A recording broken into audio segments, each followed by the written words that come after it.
அன்பு நண்பர்களே, தங்களிடத்தில் இருந்த அடிமைகளாய் வாழ்ந்த இஸ்ரேலர்கள் சென்ற பிறகு எகிப்தியர்களுக்கு ஒரு மிகப்பெரிய வெற்றிடம்.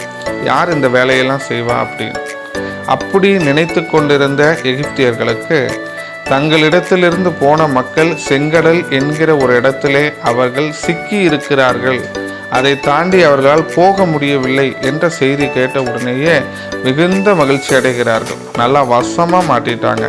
நம்ம ஆர்மியோடு அங்கே போனோம் அப்படின்னா அவங்க எல்லாத்தையும் நம்ம மீண்டும் நமக்கு அடிமைகளாக அழைத்து வர முடியும் என்று சொல்லி செங்கடல் என்கிற அந்த காரியத்தை தங்களுக்கான வாய்ப்பாகவும் தங்களை விட்டு சென்ற இஸ்ரேலர்களுக்கு ஒரு மிகப்பெரிய தடையாகவும் இந்த எகிப்தியர்கள் பார்த்தாங்க.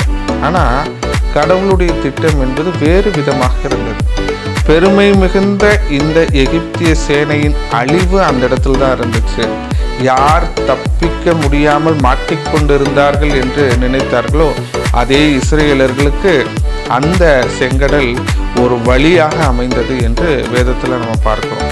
ஆமாங்க, மத்தேயு 7ஆம் அதிகாரம் 2ஆம் வசனம் இப்படியாக சொல்லுகிறது, நீங்கள் மற்றவர்களை தீர்க்கிற தீர்ப்பின்படியே நீங்களும் தீர்க்கப்படுவீர்கள் என்று சொல்லி. நாம் மற்றவங்களுக்கு நல்லது செய்யணும்னு நினச்சா கடவுள் நமக்கு நல்லது செய்வார். மற்றவர்களுடைய தவறுகளை மன்னிக்க வேண்டும் என்று நாம் முயற்சி செய்வோமானால் கடவுள் நம்மளுடைய தவறுகளை மன்னிப்பார். நாம் மற்றவர்களை அழித்தொழிக்க வேண்டும், அபகரித்து கொள்ள வேண்டும் என்று முயற்சி செய்தோமானால் கடவுள் அதையே நம்முடைய அழிவின் ஆரம்பமாக என்ற அந்த சத்தியத்தை நாம் புரிந்து கொள்வோம். பிறருக்கு நன்மை செய்வோம். கடவுள் நம் ஒவ்வொருவரையும் நிறைவாய் ஆசீர்வதிப்பாராக.